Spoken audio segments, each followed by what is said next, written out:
There's noise in our communities nobody wants to hear, and we can choose to accept the noise or listen for something better, for the voices of those doing their part to build better communities. My father's name was Bill Frye.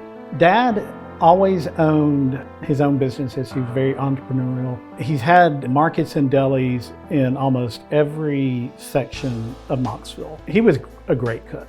That's one thing I really remember about Dad. Very well known in the community because he was so kind to people. He made me very service-oriented in my life, being good to people and treating them well, and those kind of things were important lessons for me to learn from him. Dad was murdered in 1990, Friday, January 26th. Went by to see him at probably 5:30 or so. When I saw him, he was extremely upbeat. He was in a great mood.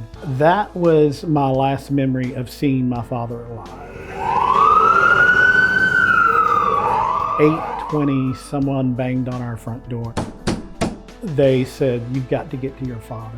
There's a body in front of the store." We pulled up on the scene, I got out, and immediately, by my father's police coat that he wore, I knew it was him.